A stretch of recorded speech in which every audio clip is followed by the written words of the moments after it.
आणि 15 एक दिवस पण त्याचे 3 हे पॉझिटिव्ह आले. आपल्या उदगीर तालुक्यातले हे सॅम्पल होते. त्याप्रमाणे ज्या राज्य सरकारकडनं जे काही प्रिकॉशन्स आणि जे काही प्रिव्हेंटिव्ह ॲक्शन्स आहेत त्या घेण्याच्या सूचना दिल्या होत्या त्याप्रमाणे आपण घेतल्यात. नुसतं आपण उदगीर तालुक्यापुरतं नाही तर जिल्ह्यातील इतर तालुक्यांमध्ये सुद्धा आपल्या टीम ज्या आहेत त्या कार्यान्वित केल्यात. कुठून धोका किंवा प्रादुर्भाव होऊ शकतो याचा थोडंफार लक्ष ठेवून या सगळ्या आपली टीम जे आहे ते कार्यान्वित आहेत. घाबरायचं काही याच्यामध्ये कारण नाही आहे आणि जिल्हा प्रशासनाचं पूर्ण या ह्याच्यावर लक्ष आहे आणि वेळोवेळी आता काही ठिकाणी ते कोंबड्यांचं वगैरे जे कलिंग ज्याला आपण म्हणतो म्हणजे त्यांचं ते करण्यात आलं आहे. अलर्ट झोन 10 किलोमीटरच्या रेडियसमध्ये करण्यात आले. वाहतुकीवर 21 दिवसाचे निर्बंध हे लावण्यात आलेले आहेत. 32 रॅपिड रिस्पॉन्स टीम ही आपल्या कार्यान्वित आहेत. निर्जंतुकीकरण केलं आहे. त्याचबरोबर पोल्ट्रीची जी पिल्लं आहेत मग त्यांचे अहवाल निगेटिव्ह आलेत पण तरी लक्ष ठेवून आहे आपण असे आहेत की त्यामुळं असं काही घाबरण्याचं हे नाही पण आपण याच्यावर लक्ष ठेवून आहे. तर आज DPDCची पण बैठक झाली. त्याच्यामध्ये पण आपण बऱ्याचशा गोष्टींवर चर्चा केली. बरेचसे काही जिल्ह्याच्या दृष्टीनं जे महत्त्वाचे विषय होते त्याचं पण सूचना चर्चा आणि जिल्हा प्रशासनानं पण जे केलं त्याचं आपण सगळं जे आहे ते आजच्या DPDCच्या ह्याच्यात घेतलं आहे.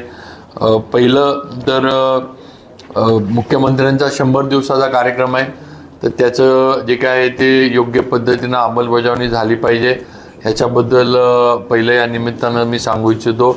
आणि कलेक्टर मॅडम आणि सर्व विभागाच्या प्रमुखांनी या ह्याच्याकडे लक्ष द्यावं. 100 दिवसाचं जे आपला कार्यक्रम आहे तो झालाच पाहिजे. त्याच्यामध्ये आम्ही कुठेही हे नाही आहे त्यामुळे सगळ्यांनी हे करावं ही सूचना दिली आहे.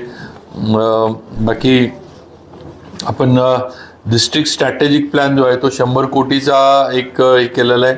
त्याच्यामध्ये सर्व आमदार वगैरे सगळ्यांच्या मतदारसंघातली कामं जी आपण आहे ती या डिस्ट्रिक्ट स्ट्रॅटेजिक प्लॅनमध्ये घेतोय. हे 5 ट्रिलियनच्या इकॉनॉमीमध्ये आपल्याला जे करायचं पंतप्रधान महोदयांचं हे एक योजना आहे तर त्या दृष्टीनं हा डिस्ट्रिक्ट स्ट्रॅटेजिक प्लॅन महत्त्वाचा आहे. गोखले इन्स्टिट्यूटनं जिल्ह्याचा सगळा अभ्यास करून हा प्लॅन आपल्याला करून दिला आहे. त्याचं आपण अंतर्भाव जो आहे तो DPDCच्या याच्यात केला आहे. बाकी काही विषय आपल्या इथले महत्त्वाचे अजून जे होते ते म्हणजे सोयाबीनची खरेदी तर त्याचं पण परवाच्या कॅबिनेटमध्ये मी आणि आपले सहकार मंत्री बाबासाहेब पाटील यांनी हा विषय मांडला. तर 6 फेब्रुवारीपर्यंत सोयाबीनच्या खरेदीला मुदतवाढ देण्यात आलेली आहे. आपला कोटा पण वाढवून देण्यात आलेला आहे आणि अजून लागला तर तो पण कोटा वाढवून देण्याचा निर्णय हे आपले सचिव देवराज साहेबांनी सांगितले की आपण वेळोवेळी घेऊ त्यात काय अडचण येणार नाही. त्यामुळं त्याचे हे केले. आत्तासुद्धा काही शेतकऱ्यांनी आपल्या तालुका संघाच्यांनी हे केलं की एखाद्या 6 फेब्रुवारी पण आपल्याला तारीख जी आहे ती कमी पडेल पण या बाबतीत आपण परत एक आढावा घेऊ. कारण शेवटी तारखा वाढवायच्या म्हटलं तर केंद्र सरकारशी थोडं आपल्याला या गोष्टीवर हे करायला लागतं. त्यामुळे थोडं पुढचं जे आहे ते कसं हे होतं आहे तर त्या दृष्टीनं आपण निर्णय योग्य वेळेला परत घेऊ. त्याचबरोबर बरेचसे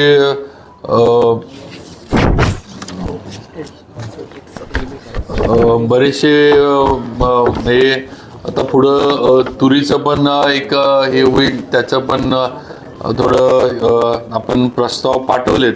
हे साधारण 74,000 हेक्टरचा पेरा हा तुरीचा आहे. अपेक्षित उत्पादन जे आपल्या प्रशासनाचे ते 10 लाख क्विंटलचं आहे आणि नाफेड मार्फत 16 खरेदी केंद्रांचा प्रस्ताव हा आपण शासनाकडे सादर केलेला आहे. त्यामुळं याचं लवकरात लवकर मान्यता ही मिळवण्याचा आमचा प्रयत्न आहे. त्याचबरोबर काही सगळ्यांच्या याच्याप्रमाणे काही गोष्टी आपण आता DPDCमध्येही करतोय. त्यामध्ये गाव ते स्मशानभूमी असंही केलं आहे. त्याच्यासाठी लागणारं शेड जागा याचं आपण सगळे करतोय. मंत्रालयाच्या धर्तीवर जिल्ह्यातील शासकीय कार्यालय हे मध्ये बायो टॉयलेट आपल्याला करता येते, म्हणजे करणं हा एक आपला एक प्रस्ताव आहे. शासकीय इमारतीमध्ये खर्च कमी व्हावेत म्हणून ऑनग्रीड सोलारचे बसवण्याचा एक हे आहे. त्याचबरोबर शासकीय महाविद्यालयामध्ये MRIचं आपण त्याच्यासाठी स्टेटच्या ह्याच्यातनं आपण हे केलं आहे. असे बरेचसे आहेत. म्हणजे आपल्याला शहरातील CCTVचा पण एक प्रस्ताव आहे की गुन्हेगारी थोडी रोखण्यासाठी SP साहेबांचे होते की शहरामध्ये CCTVची जी जुनी यंत्रणा होती ती काही आता फार काही उपयोगाची राहिलेली नाही, त्यामुळे नवीन यंत्रणा उभी करावी. त्याचं एक आपण हे करतोय की त्याला गुन्हेगारी ही थोडीफार आटोक्यात राहण्या किंवा त्याच्यावर येण्यासाठी CCTVचं जर लक्ष राहिलं तर त्याचा फायदा होईल. बाकी बरेचसे आहेत. आपल्याला ती माहिती थोडी लेखी स्वरूपामध्ये आपल्याला उपलब्ध करून दिली जाईल. गाव तिथे खोडा असेल, पशुवैद्यकीय दवाखान्यात पिण्याच्या पाण्याचे हौद असू देत, एक मौजे साखरा आहे ते जवळपास 100 एकर जमिनीवर हरणांसाठी वन विभाग संरक्षित करण्याचा विषय असू दे, आपले अजून बरेच आहेत. नगरपालिकांमध्ये नाला सफाई मशीन पुरवणे, प्लास्टिक कचरा करण्याकरता ग्रॅन्युल मशीन पुरवणे, नगरपालिका सार्वजनिक पथदिवे देखभाल दुरुस्ती ते हायड्रॉलिक लॅडर वगैरे, उदगीर, अहमदपूर, औसा, निलंगा येथे वायू प्रदूषण गुणवत्ता तपासणी प्रणाली विकसित करणे, असे बरेचसे आहेत. काही आमदारांनी पण सूचना दिल्या. एक तर DPच्या बाबतीत सगळ्यांनी सूचना दिल्या, तर त्या बाबतीत पण जास्तीचा निधी आपण DPसाठी उपलब्ध करतोय. त्याच्यामध्ये DP एकतर म्हणजे मोठ्या याचे बसवावेत. 65चे आता DP किलोवॅटचे आता उपयोगाचे नाहीत, 100चे बसवावेत कारण ते सारखे उडतात. तर त्याचं पण आम्ही हे केलं आहे. विमानतळाचा एक प्रश्न आहे. विमानतळ पण आपण हँडओव्हर करण्याच्या दृष्टीनं प्रयत्न आपले चालू आहेत. ते परत हँडओव्हर करून त्याचं लायसन्सिंग होणं आणि मग ते परत कार्यान्वित होण्याच्या दृष्टीनं आपल्याला हे करायचं आहे. त्याचा एक विषय झाला. बाकी उदगीर येथील सिव्हिल हॉस्पिटलचं पण आपला बऱ्याच तो एक विषय राहून गेला. सिव्हिल हॉस्पिटलचा आपल्या बऱ्याच वर्षाचा विषय. परवा 26 जानेवारीच्या मी आढावा बैठकीत पण कलेक्टर मॅडमनी आणि आमदारांनी पण अभिमन्यू पवार साहेब वगैरे मला भेटले होते, त्यांनी पण हा विषय केला होता. तर यासाठी परवा आमची DPDCच म्हणतो मी, आमची जी कॅबिनेट मीटिंग झाली त्यावेळेला मी स्वतः मुख्यमंत्र्यांना अजितदादांना पत्र दिले किंवा याला लागणारी 3 कोटीची रक्कम ही तातडीनं उपलब्ध व्हावी आणि त्याचं नियोजन करण्यात आलेलं आहे. येणाऱ्या आत्ताच्या मार्चमध्ये 3 कोटीची रक्कम आपल्याला उपलब्ध होती आहे आणि DPDC आपल्या सिव्हिल हॉस्पिटलचा प्रश्न हा त्याच्यामुळं मार्गी लागला आहे किंवा संपलेला आहे. हा जो जागेचा प्रश्न होता असं म्हटलं तरी काही चुकीचं ठरणार नाही. त्यामुळं हे सकाळी आता थोडं मी सकाळी आज रात्रीच्या ट्रेननं आलो, तर त्यावेळेला पण येताना मी ज्या रोडनं आलो थोडंफार मी येताना बघितलं की बरेच लोक वॉकला, महिला, वयस्कर लोक, तरुण मुली वॉकला, पळायला वगैरे त्या आपला जो ह्याचा रोड आहे त्याला, तर त्या ठिकाणी पण स्ट्रीट लाईटचं जरा कमतरता दिसली, म्हणजे बंद होत्या. तर त्याची पण मी आता मीटिंगमध्ये आमची ह्याच्यात सूचना दिली आहे, आयुक्तांना दिली आहे आणि MSCBला पण दिली आहे की ज्यांच्या कोणाच्या ताब्यातल्या असतील किंवा हे असेल तर त्या स्ट्रीट लाईट सुरू झाल्या पाहिजेत. कारण लोक सकाळी मोठ्या प्रमाणावर वॉकला असतात, महिला वॉकला असतात, मुली वॉकला असतात. त्यामुळं त्याचं एक सगळ्यांनी दुरुस्ती वेळच्या वेळी करावी आणि सर्व स्ट्रीट लाईट ज्या आहेत या सुरू असल्या पाहिजेत याची खबरदारी घ्यावी. जलजीवन मिशनच्या बाबतीत पण आम्ही हे करतोय.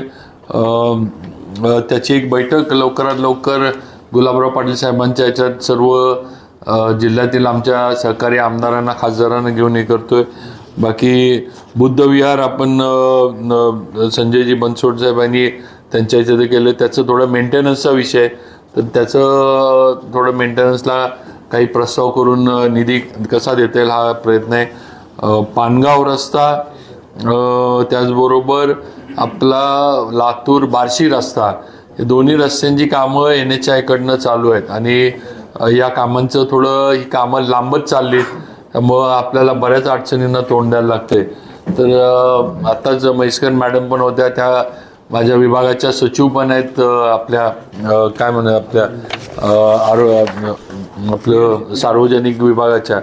तर त्याची पण बैठक आम्ही लवकरच एक मुंबईमध्ये लावतोय. NHAIचे प्रमुख अधिकारी आणि आपले, आणि त्याचबरोबर म्हैसकर मॅडमनी पण आपले साळुंके जे आमचे सचिव आहेत रस्त्याचे, त्यांना सूचना दिल्या आहेत की इथं ऑन फील्ड येऊन या रस्त्यांची काय परिस्थिती आहे ती बघावी आणि त्याप्रमाणे त्या बैठकीला तो रिपोर्ट जो आहे तो त्यांनी हे करावा.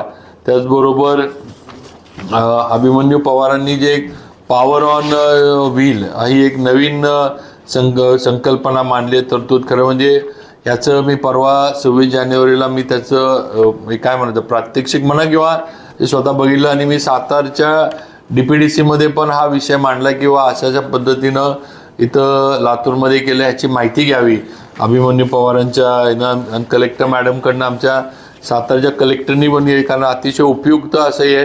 DP जाळल्यानंतर शेतकऱ्याला लाईट नसती, त्याची अगदी ऊसाची लागण असेल, ह्या गोष्टी त्याची पेरणी वगैरे पाणी त्याचं हे होतं, नवीन DP तोपर्यंत वेळ लागतो, पिकं जळून जातात. त्यामुळे हे जर आपण हे करू शकलो तर आज आपल्या इथं सुद्धा याला सुद्धा तरतूद व्हावी अशी अभिमन्यू पवारांनी पण मागणी केली होती. तसं पण आपण जास्तीत जास्त तरतूद कशी करता येईल हा प्रयत्न आहे. आता आमचा थोडा प्रयत्न आहे की प्लॅन जो आहे आपला तो जास्तीत जास्त निधी हा DPDCच्या प्लॅनला उपलब्ध करून घेण्याचा प्रयत्न आम्ही करतोय. मागणी आपली तशी बरीच मोठी आहे, पण जास्तीत जास्त निधी हा फायनान्स विभागाकडनं आपल्या लातूर जिल्ह्यासाठी कसा उपलब्ध होईल हा आमचा प्रयत्न आहे. पालकमंत्री म्हणून माझा तर आहेच, पण माझ्याबरोबर असणाऱ्या माझ्या सर्व सहकारी आमदार, माजी मंत्री, तसे आपले विद्यमान मंत्री महोदय बाबासाहेब पाटील आमच्या सगळ्यांचा आहे आणि त्याप्रमाणे आम्ही अजितदादांकडे या बाबतीमध्ये पाठपुरावा करू. धन्यवाद.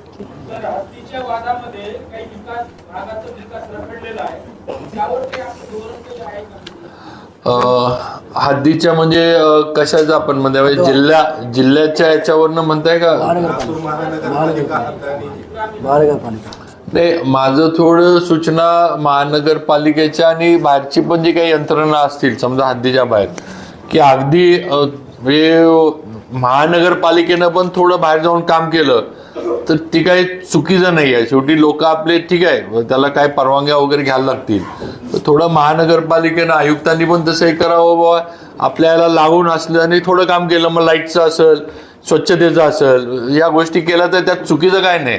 शेवटी लोक आपलीच आहेत, राहणारी लोक तिथं आपलीच आहेत, ती शहरामध्ये येतात. हद्द म्हणजे असं काही म्हणजे भारत पाकिस्तान बॉर्डर नाही की त्यामुळं थोडंफार सामंजस्यपणा ठेवून अधिकाऱ्यांनी काम करावं अशी माझी नक्कीच सूचना आहे. कलेक्टर मॅडमनी पण तशा थोड्या सूचना सगळ्या यंत्रणेला द्यावं की अगदी बोट ठेवूनच काम करू नये. थोडं आता स्ट्रीट लाईट आहेत महानगरपालिकेच्या बाहेर असल्या, थोडी महानगरपालिकेची काम करायची कपॅसिटी मोठी असती, ग्रामपंचायती जरा तेवढी कपॅसिटी नसते, पण थोडंफार महानगरपालिकेनं हातभार लावावा. त्यात काही चुकीचं आहे किंवा बेकायदेशीर आहे असं नाही, आणि आपण ते जस्टिफाय करू किंवा करणं गरजेचं होतं म्हणून आपण केलं.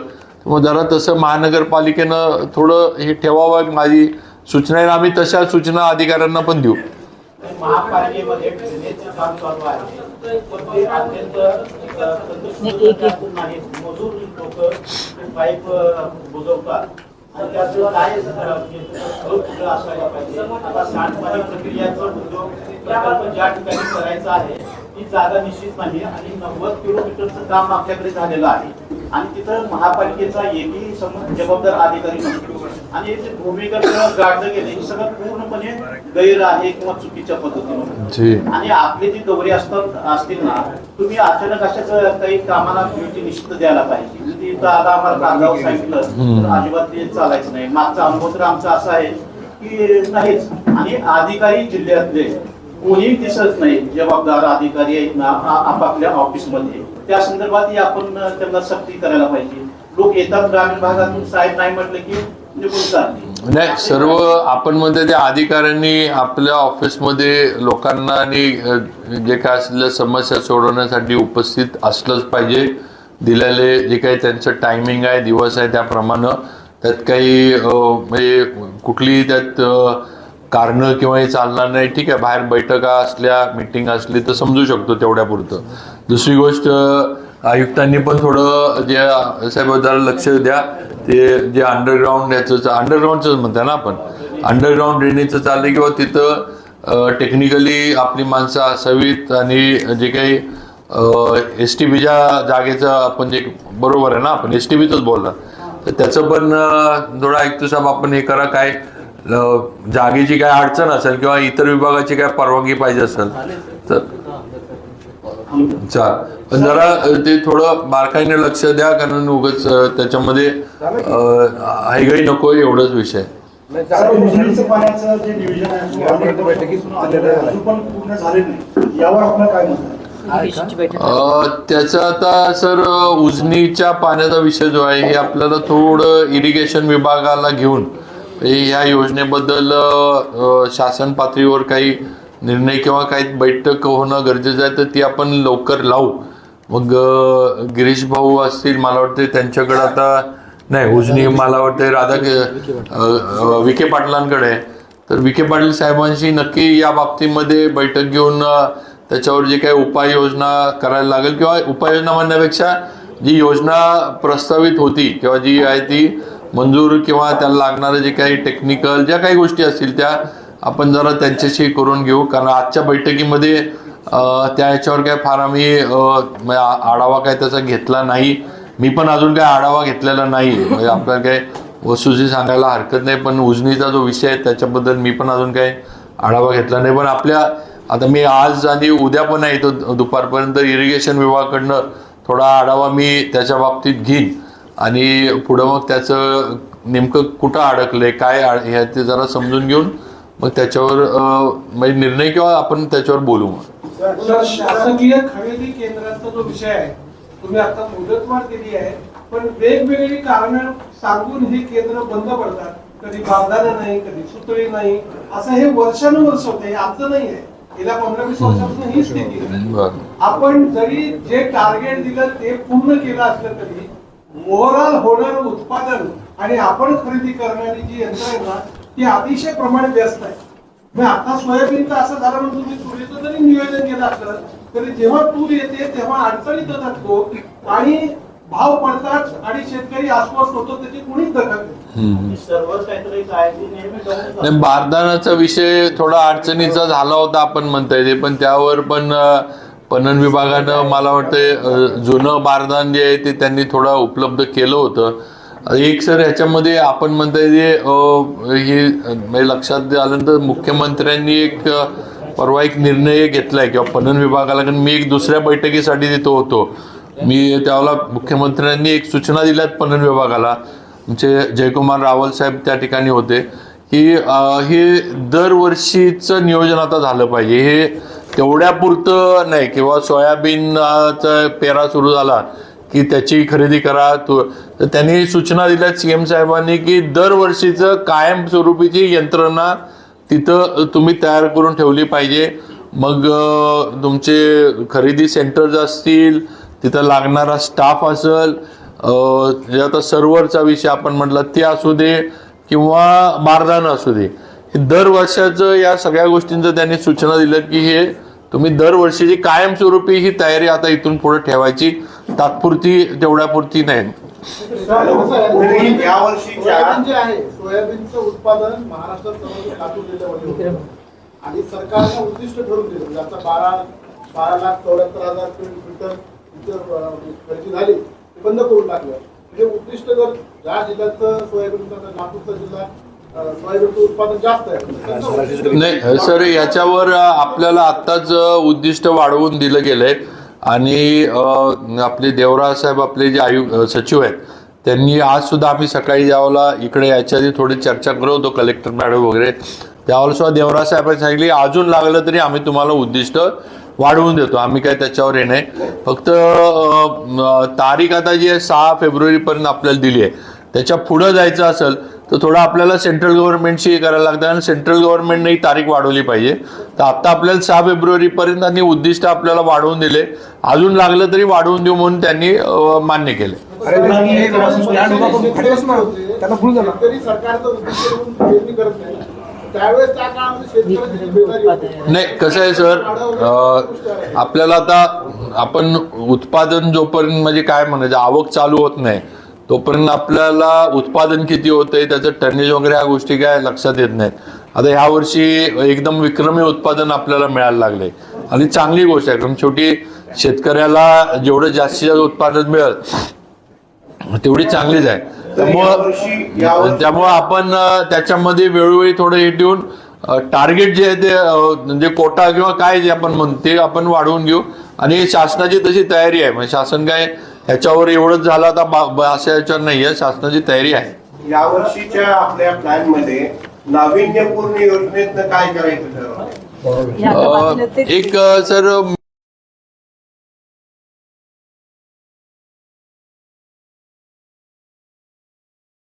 मी ही एक महत्वाची आहे त्यामुळे ते एक आपण हे करतोय.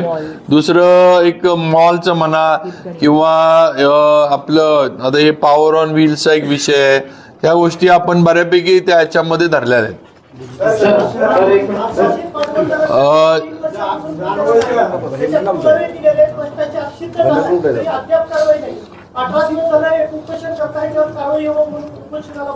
बर प्रेस नाही थोडं प्रेस झाल्यानंतर आपण मला ते डिटेल द्या, मग आपण त्याच्यावर हे करू.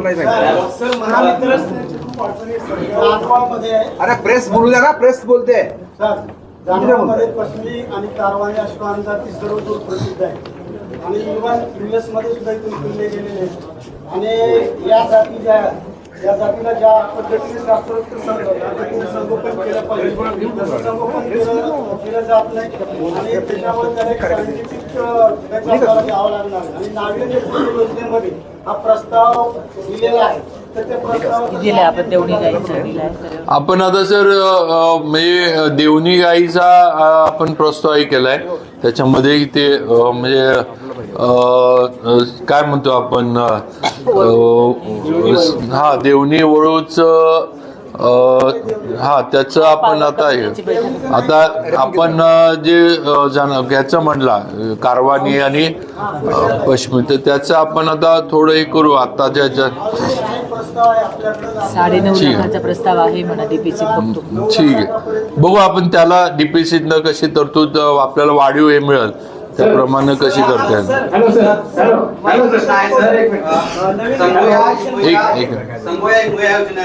एक मिनिट सर त्यांचं सर महावितरणकडून शेतकऱ्यांसाठी नवीन विद्युत कनेक्शन बंद आहे आणि सोलार ऑनलाईन केल्यानंतर 1 महिना 2 महिने वेटिंग लागत आहे आणि वेटिंग लागल्यानंतर समजा फॉर्म सिलेक्ट जरी झाला तरी कंपनी निवडीसाठी ऑप्शन येत नाही आणि ज्यांचं सोलार बसवलेलं आहे त्याच्या 250 फुटाच्या खाली जे आहे ते त्याला परवानगी नाही. त्याच्यामुळं ज्यांचे 500 फुटाची बोर आहे त्यांचं पाणी वरी येण्याचं थोडे आपण म्हणताय सर ही आता मीटिंग मध्ये पण चर्चा झाली, म्हणजे आमदार साहेबांनी अभिमन्यू वगैरे सगळ्यांनीच विषय मांडले. तर या बाबतीत आता काय सर ही पॉलिसी डिसिजन सोलारचा राज्यभर झालाय. आता आपल्या इथं ज्या अडचणी येतात त्या आम्ही आता एसी नाही केले किंवा तुम्ही ज्या फील्डवर अडचणी येतात सोलरचं हे केल्यामुळे आता सरकारनं तर निर्णय घेतले की शेतीच्या ह्याला दिवसा लाईट मिळाली पाहिजे, त्यामुळे 100% सोलारवर जायचं.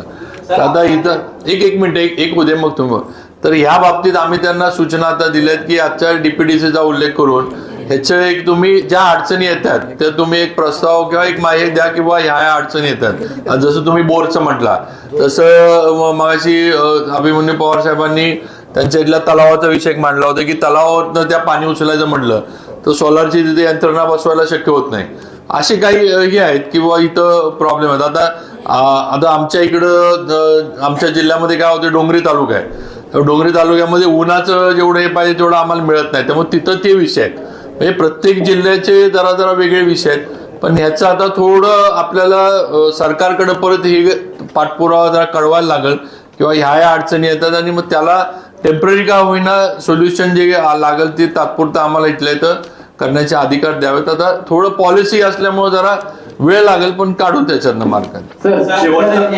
शेवटचा प्रश्न महत्वाचा आहे. बोला ना. संगोया इमोया अंतर्गत जी योजना राबवली जाते ती रेणापूर तहसील अंतर्गत हजारो नाही तर 5 ते 6 हजार जे बोगस लाभार्थी त्या ठिकाणी घातले. जवळपास 3 वर्ष हे प्रकरण लावून धरलंय, तरी सुद्धा आपलं ह्याचं देखील त्याच्यावर कारवाई करण्यात आली.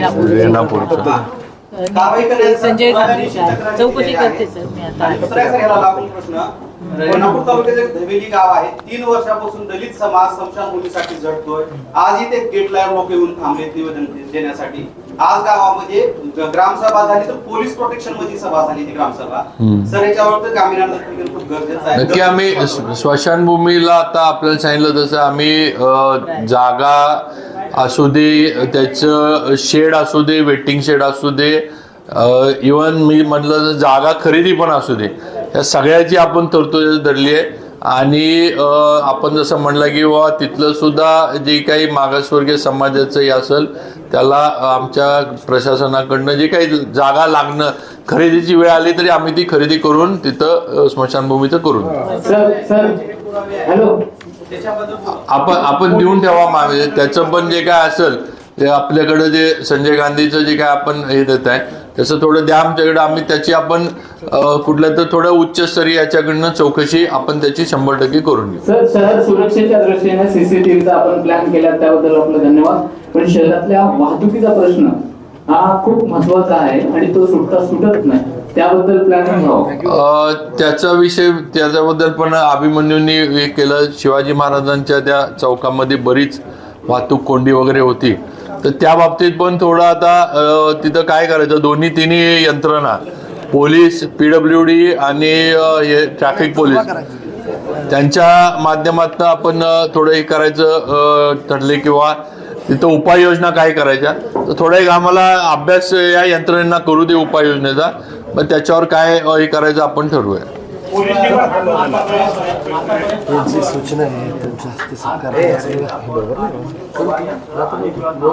नाही असं काय नाही संजय, प्रश्न जे विचारले त्याचे नाही आपल्या शेतीमध्ये आम्हाला निवेदन द्यायचं आहे तर कुठल्या आमदाराला असं काय नाही सर. आपण पत्रकार आहात, समजा आपण एखाद दिवस ऐका की आपण पत्रकार आहात, एखाद दिवस आपण सुट्टीवर असला तर असं काही कोण ॲबसेंटी मध्ये बातमी दुसऱ्याकडे जात नाही, तेव्हा असं काही नाही. आणि अभिमन्यू आता हे 2 विषय म्हणजे आता बाकीच्यांनी पण मांडले, संभाजी निलंगेकर पाटलांनी पण इरिगेशनचे काय तलाव आहेत त्याच्या दुरुस्तीचे विषय मांडले, संजय बनसोडनी त्यांच्या इथलं आता ते आपलं हे मोठं त्यांनी बांधलंय आपलं बौद्ध विहार, त्याचा एक मेंटेनन्सचा विषय. तर आता हे विषय चर्चा झाले नाही म्हणून यांची नावं घेता आली नाहीत. आता ज्यांनी मांडली त्यांचे नाव घेतं त्यामुळं. आणि अजून तर काही आणि अजून तर काय सरकारनं सहपालकमंत्री पद इथं तर काही जाहीर केलेलं नाही. केलं तर आपल्याला आम्ही नक्की कळू की बाबा असं काय झालं, तर पण आता तर नाही, त्यामुळे तसं काही नाही. आणि काळजी करू नका, मी परवा पण सांगितलं होतं की मी येत राहणार. मी काय मीटिंग पुरता किंवा नुसतं ऑनलाईन येऊन जाईन असं काही नाही. तेव्हा आपल्याला मला भेटायला बोलायला भरपूर आहे आणि येत राहणार मी इथं फिजिकली येऊन नाही करणार. आता पुढची आमची ठरली आहे, पुढे एक संभाजीराव म्हणले की पुढची माझ्याकडं एक बैठक घ्या. संजयजींनी केलं की माझ्या इकडं बैठक झाली पाहिजे. त्यामुळे आम्ही आता नुसतं जिल्ह्यात नाही तर त्या मतदारसंघात सुद्धा त्या ह्याच्यात सुद्धा बैठका ज्या असतील DPDCच्या त्या तिकडं कशा घेता येईल किंवा इतर काय असतील त्या तिकडं कशा घेता येईल आमचं नियोजन चाललंय.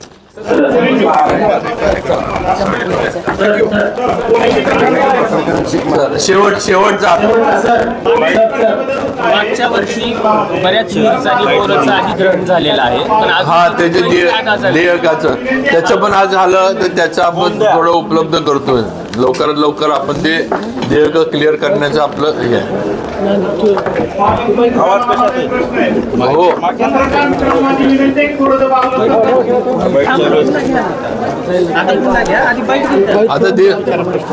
आता घेतली की सगळ्यांनी रेकॉर्डिंग.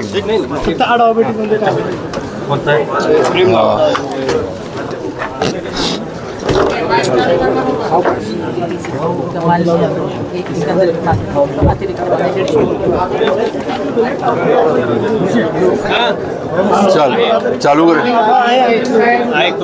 बरेच दिवसापासून आपण या ठिकाणी आला, पत्रकारांचे आपण प्रश्न जे आहेत अर्धवट आपण सोडत आहात.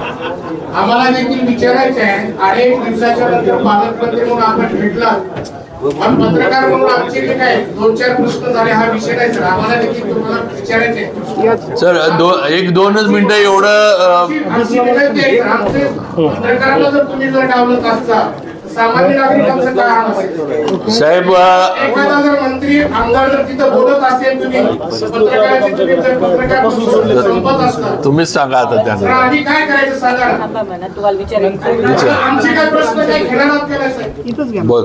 नाही आपलं बोल. नाही, कसे विचारायचे सर मला सांगा ना. आम्ही तिथून थांबलेच असतो. 2-3 वेळेस पत्रकार आज एकच मिनिटं एवढं व्हिडिओ याचं इलेक्ट्रिक मीडियाचं झालं की आपले प्रश्न बघतो. 1-2 मिनिटं बसा आपण. आमचं ऐकून घ्या सर. साहेब मग इलेक्ट्रॉनिक मीडियाला नको म्हणू का? असं कसं तुम्ही म्हणता? ते तर हमेशाच आहे. तर प्रिंट हा. मीडियाला कधी भेटला सर तुम्ही? बरं मग ठीक आहे सर, ठीक आहे. डीपीडीसी बैठक तर जिल्हा वार्षिक आज आपली बैठक झाली. थोडंफार आता बाकीच्या गोष्टी तर सांगितल्यात मी. आपण आता जिल्ह्याचं 490 कोटीच्या याचं आपण हे केलंय.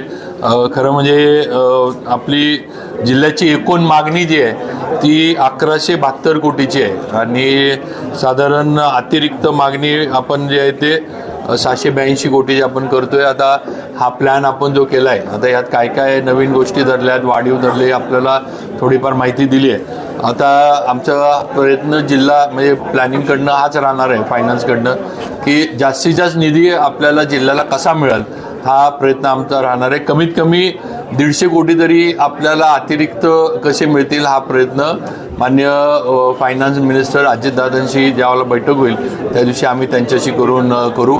हा आमचा प्रयत्न असेल. मी असेल, माझे सर्व सहकारी आमदार असतील, आपले सहकार मंत्री माननीय बाबासाहेब पाटील असतील, आम्ही सर्वजण आणि खासदारसुद्धा सर्वांना एकत्र घेऊन सर्वांच्या मतदारसंघामध्ये म्हणजे जी कामं असतील ती DPDCच्या माध्यमातून कशी होतील याच्यासाठी जो वाढीव निधी लागणार आहे हा प्रयत्न आमचा राहणार आहे. म्हणजे पालकमंत्री म्हणून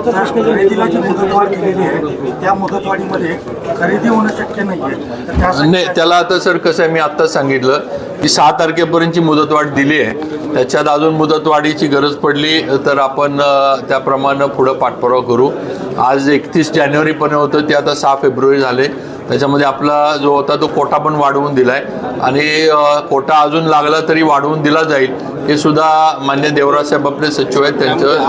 अर्ध्या शेतकऱ्यांची खरेदी झालेली आहे, अर्ध्या अजून शेतकरी राहिलेत ज्यांना साहेब मी तेच आपल्याला सांगतोय की 1 महिन्याची मुदत अजून दिली तर आपण प्रयत्न करू. जर आता हे कसं आहे, राज्य सरकारच्या आपल्याला सेंट्रल गव्हर्नमेंटची हे करायला लागतं, सेंट्रल गव्हर्नमेंट वाढवून देतं आणि आपण तो प्रयत्न करू. आपण काय 6 म्हणजे नाही, पण प्रयत्न आपण तो 1 महिन्याची तरी मुदत वाढ पाहिजे. पण एकदम सर्दी होत नाही. आता आपल्याला पण माहिती आहे मध्ये मुदत संपत आली, 31 जानेवारी झाली.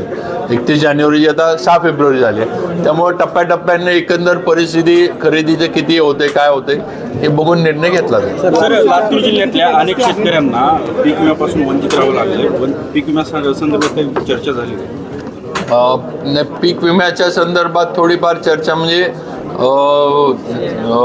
रेणापूर वगैरे इथं जे काही चुकीचे प्रकार झालेत त्याच्याबद्दल झाली. आता त्याचा आपण काही आयडेंटिफाय केलेत, म्हणजे चुकीच्या बाहेरच्या जिल्ह्यातले शेतकरी इकडं जे झाले तर ते आपण आयडेंटिफाय केलेले आहेत.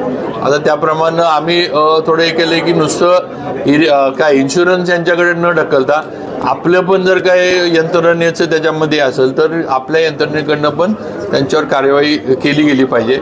राहिला विषय बाकीचे जे पात्र लाभार्थी असतील त्यांना जो पीक विमा आहे तो वेळच्या वेळी मिळणं अपेक्षित आहे, मिळाला पाहिजे.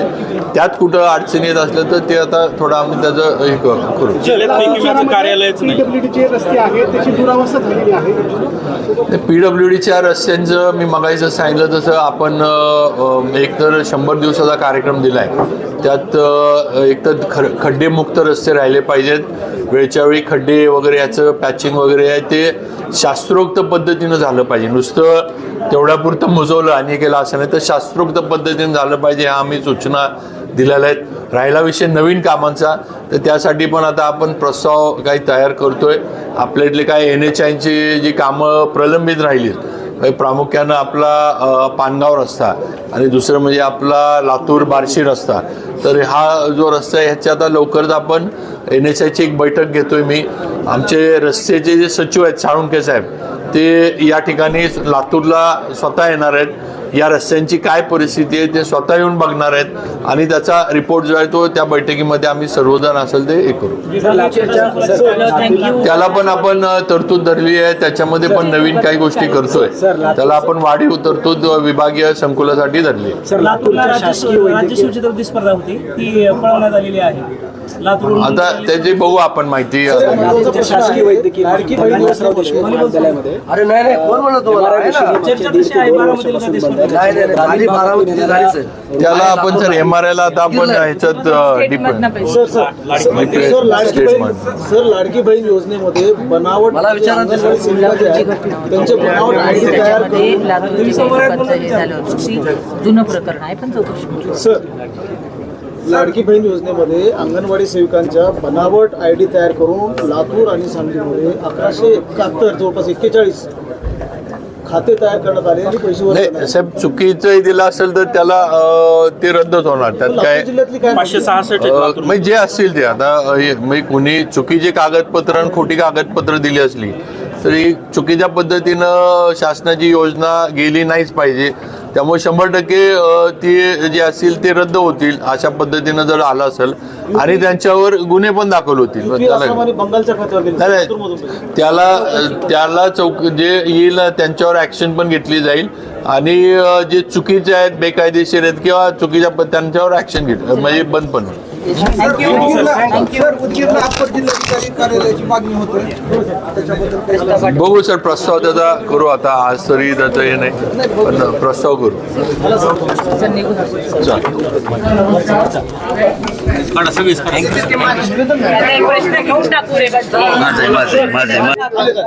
थोडं आता तुम्ही बाजूला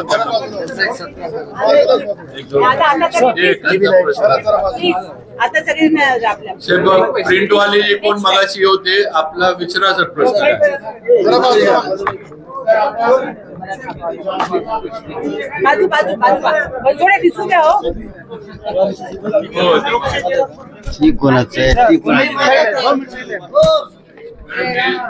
कोणाला घेतलं इथं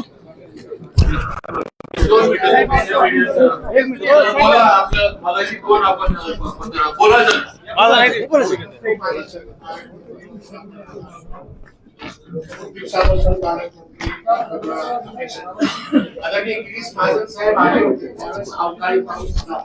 झाली गर्दी काम आहे आम्हाला.